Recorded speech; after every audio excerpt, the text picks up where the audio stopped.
Hello, and welcome to Ivani's Blacked Out Stories. Hello, my blacked out listeners. And today's story deals with toxicity in the workplace and how OP deals with it.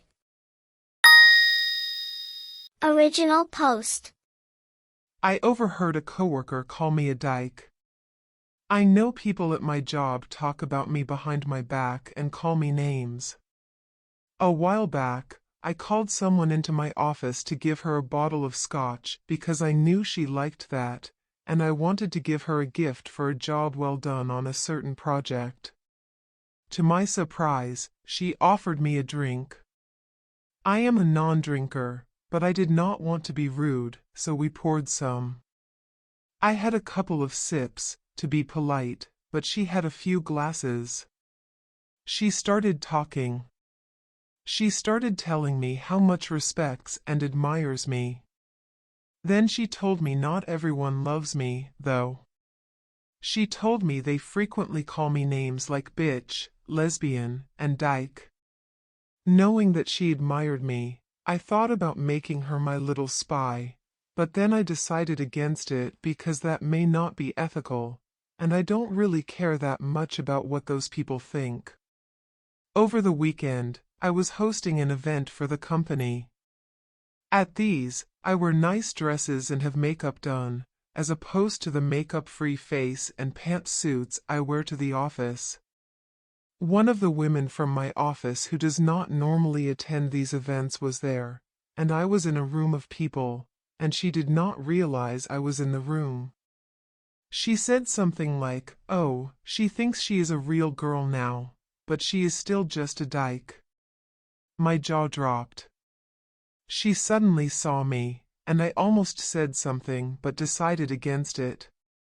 I am thinking about calling her into my office and saying something.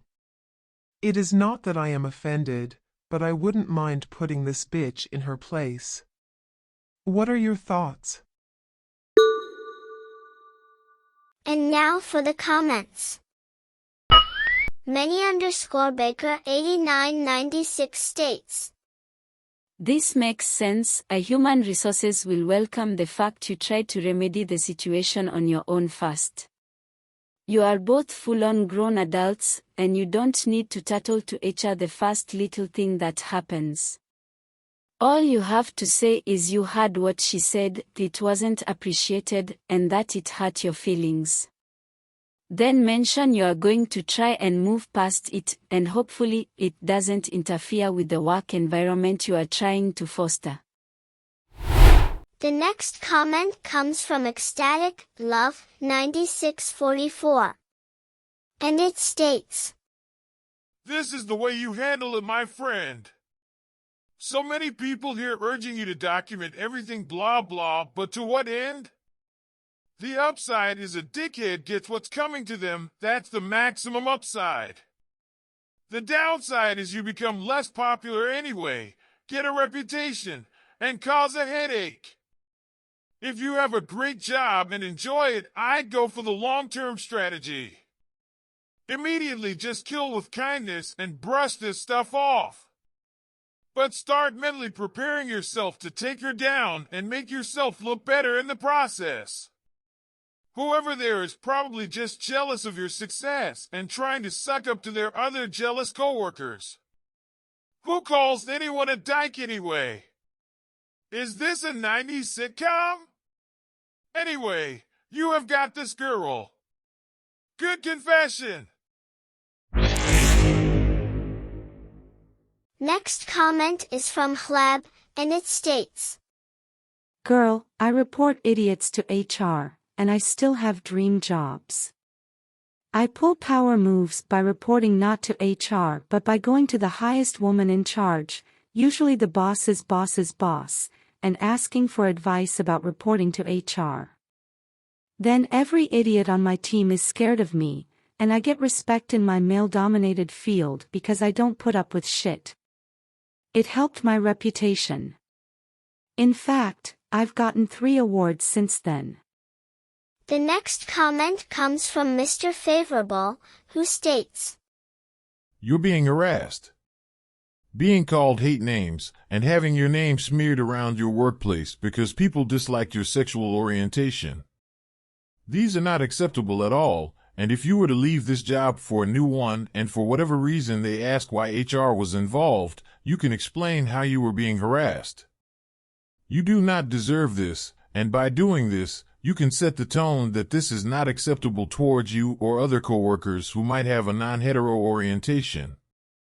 Also, using resources to fight your one fights is completely valid.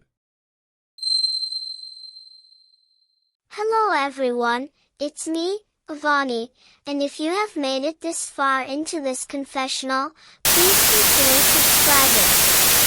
Well, with that said, here's an edit from OP. Wow. Thank you for all the responses. I did not expect this. I just would like to clarify a few things. I am not looking to ruin this person's life. I was thinking of maybe putting her in her place and taking her down a notch or two. It was merely a case of smack-talking someone behind their back, something most of us have done. After thinking it through, the time to do something would have been right then or soon after. I think I am just going to let it slide. Her worrying about possible consequences is probably enough punishment. Also, after thinking it over, maybe we need more forgiveness in this world. I do really appreciate all the responses. I love seeing what others think, and I appreciate you taking the time to tell me. Thank you so much. Well, that's it for now.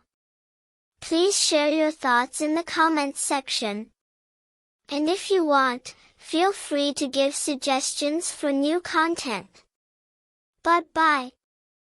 And that concludes this story. And hopefully you enjoyed it. And if so, please consider my invitation to subscribe for more Avani's Blacked Out stories.